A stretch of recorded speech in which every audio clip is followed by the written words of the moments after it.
Wrestling fans, what's going on, man? It's Black Couch Booking here with a brand new video. If you're new to the channel, welcome. Please like, comment, subscribe. And if you're old to the channel, what's going on? You already know the vibes.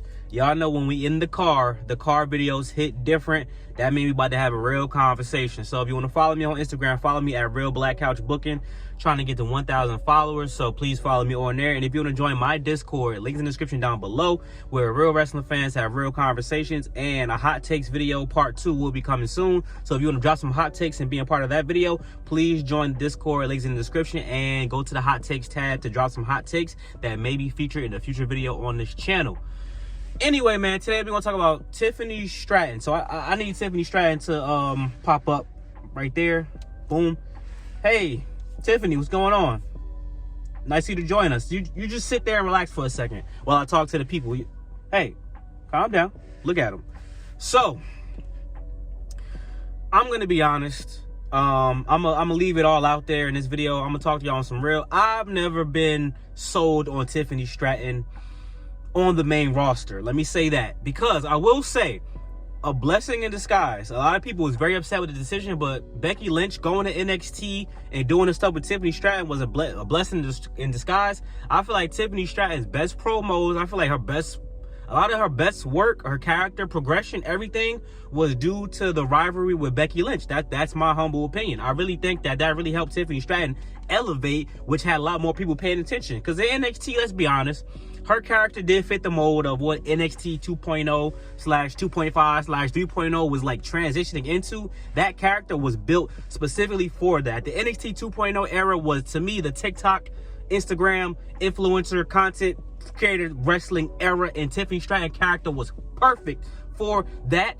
But they had to figure out a way to make her a little bit more serious and to take her serious as a champion, which, bringing me to the point of why I'm making this video, it's not working. You know, hindsight is 2020, right? But the character of Tiffany Stratton, first things first, they strayed too far away from what Tiffany Stratton was that made her popular in the first place. If you look at Tiffany Stratton now, number one, she doesn't have a belt with the pink strap. That is the stupidest decision I've ever... Why not just give her the belt with the pink strap? That's a part of the character. She, like, the way she looks now, and especially now that Charlotte's back, all of Tiffany's gear most of the time is like white and gold, white and black, white and this, white and that. She's essentially a baby Charlotte now. Her character, if you're gonna go all in, because first of all, you give her a cringy dialogue. I think she did an interview with somebody who was like, "You just made history." No, I just made Tiffstory. Like that's stupid. Sorry, I apologize. That's dumb. No, we shouldn't have did that. Whoever writing her dialogue needs their ass whooped like today. So that already made me upset.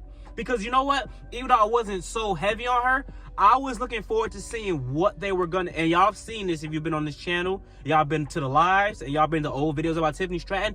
I was like, how are they gonna make this character have longevity? Basically, she's the Barbie of WWE. Basically, you know what I'm saying? Like, how is this character gonna have longevity? What are they gonna do that people can stay invested? Because beyond her being wearing the pink, with the pink Money in the Bank briefcase, all that, like, what are they gonna do? And they didn't even do that right. Because how you go from a pink Money in the Bank briefcase but no pink strap? I'm not gonna lie, the pink strap on that title might look good because the white strap looks good on it. The only thing that doesn't look good on it is the damn men's strap. I don't like how the men's strap look with the big W on it. But the women with the white strap looks phenomenal.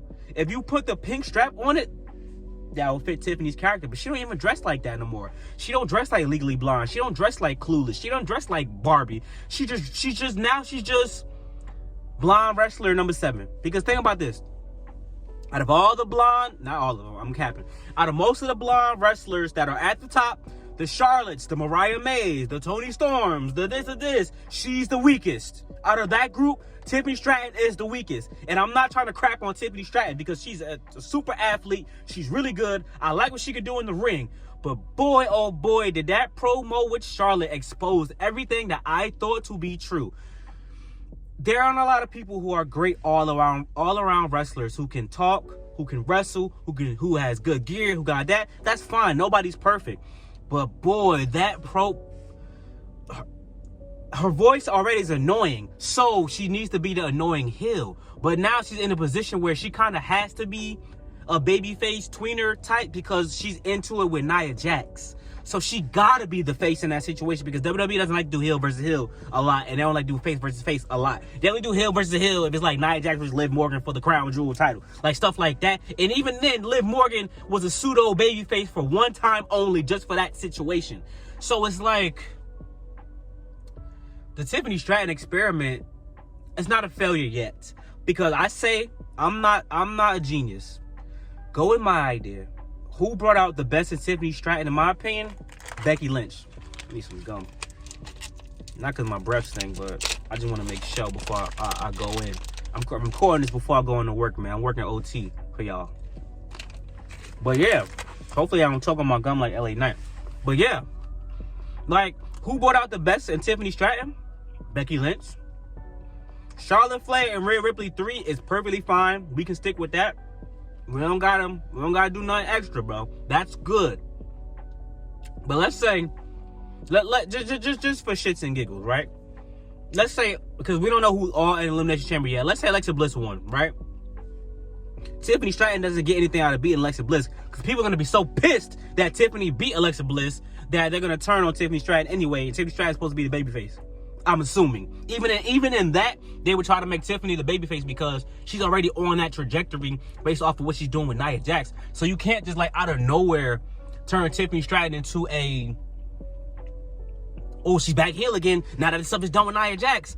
Like, no. Now, you already walked down this road where people feel sympathy for her. People cheer. Like, WWE is in this situation where they think just because people cheer for a certain somebody, they gotta turn face automatically. That's not true.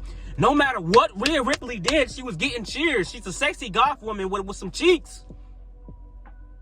All right?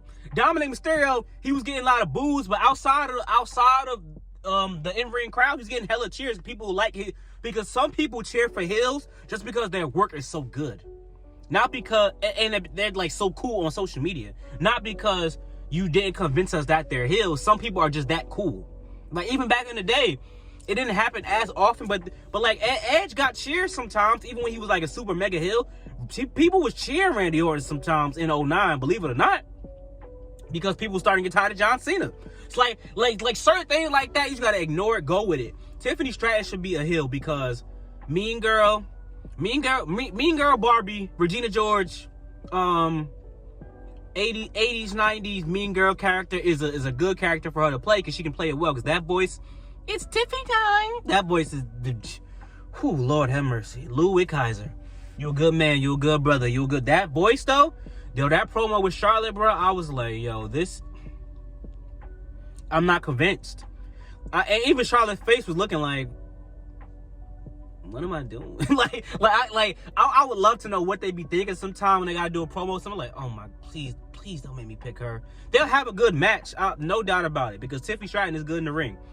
But the build up to that is going to be absolutely terrible.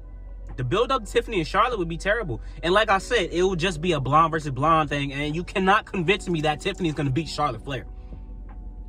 Rhea and Charlotte is more ambiguous. I genuinely, that's like 40-60 booking for me, because I still think that even though they're very high on Rhea, that they will put it on Charlotte because Rhea has done enough as a champ. Rhea don't need the belt, right? She's been champion for so long. She's a multi-time champion. She can now have feuds that are just meaningful. She don't really need to have a belt, in my opinion. I think if Rhea were to lose, people wouldn't be like they're burying Rhea. Rhea has, in some people's opinion, Rhea has buried enough people, which I don't think Rhea's buried people. She just looked OD strong in comparison to other individuals. But guys, I'm not crapping on Tiffany Stratton. I'm not. I promise you I'm not. But it's not working. You know what?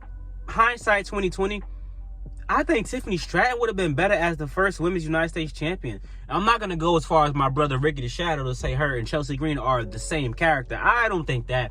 But I can kind of see why people would like be on some, well, interchangeable. Because if Chelsea Green won the Money in the Bank, that would have been super duper mega pop. And let's say she got into a situation with Nia Jax when she became cool with Nia Jax, her and Piper. And Nia was bullying Piper and Chelsea, or whatever the case may be. And then Candice LeRae was still with Nia, so then you could do a 2-on-2 tag team, blah, blah, blah. And then you could have turned Chelsea Green babyface and it would have worked out, because Chelsea Green still could have been a Karen babyface. That could still work, per se. Whereas if Tiffany Stratton would have went against Mia Yim, Tiffany Stratton would have played that character very well, trashing Mia Yim, calling Mia Yim out her name, beating up on Mia Yim and B-Fab, being the first United States champion with a pink strap. Ooh, that's probably sexy. Pink strap United States Championship? Women's United States Champ. That'll probably be sexy for real. You know what I'm saying? Like, I think it would have worked out a little bit better. But you know what? I'm happy for Tiffany Stratton. When she cashed in, I was happy, even though that cash in took hella long. I got very bored with the story. And even with the story, they didn't, as soon as Tiffany cashed in, they didn't even go straight into the story. And I ejected the side quest at Saturday Night Main Event with Rhea Ripley and Liv Morgan and all of them. She didn't even go straight to Tiffany Stratton. Now we're back on that story. In which, are we back on that story? Because now we had to deal with Charlotte calling her out. Like, it's just so much. But, like I said, I'm happy for Tiffany Stratton. And I will say, I did want them to push younger individuals, upcoming individuals. So, I'm happy she got the nod. But, can't believe I'm about to say this. I think I would have rather Lyra Valkyria got the nod to be Women's World Champion before Tiffany Stratton. And I like Tiffany Stratton better than Lyra Valkyria, but it would have made sense. At least with Lyra Valkyria's character on the main roster, it's been consistent. And you can change from heel to face to heel. That's fine. But they don't know what they don't know what to do with her. She doesn't work as a face. That character that Tiffany Stratton is doesn't work as a face. So they're trying to get rid of that character now and just make her regular blonde woman. Like, no, you can't do that. Tiffany Stratton's character is the Barbie character. You can't just make, because now she's really essentially no character now. She's just a blonde woman with a high-pitched voice that can do a moonsault. At this point, her as the mean Barbie, mean girl Regina George was the best case scenario, because her as world champion, you could have had her go against, you got Zelina Vega on the roster. You could have had to go against Zelina Vega in a title defense and beat Zelina Vega. You could have had to go against whatever other babyfaces on that roster, because I don't really know. At Smackdown women's roster is almost abysmal. I don't even know what other babyfaces you got that haven't already had a title opportunity or isn't the women's tag team champion or isn't involved in something else at this point. So I don't know who other opposition she could go against besides Nia Jax. But like, it's a lot, man. I want Tiffany to be successful. But I think they should have stayed with what she had, because if it ain't broke, don't fix it. You're trying to evolve her character, progress the character, but you didn't do certain things. Like, she could still have a pink strap and not be the Barbie, but people in back people's mind, they're like, oh yeah, she's the Barbie. You know what I'm saying? Like, I don't know, bro. Like, it's tough for me. Listen, I like you. I really do. I like Ludwig Kaiser as well. Shout out to him. But it's WWE fault. It's not really your fault. You doing what you're supposed to do. I respect the work. I respect the in-ring hustle. It's not on you, baby. Don't worry about it. It's all right. Don't touch. Okay. All right. But anyway, man, like, comment, subscribe. Thank you for love, support as always. Hope you guys enjoyed this video today. We still got some more uploads to go for the rest of the month. And you know what I'm saying? Trench coach couch in the building, man. About to go to work. About to put in some more work outside of wrestling. Put in the real work. Like, comment, subscribe. Thank you for love, support as always. Tiffstory. It's Tiffy time.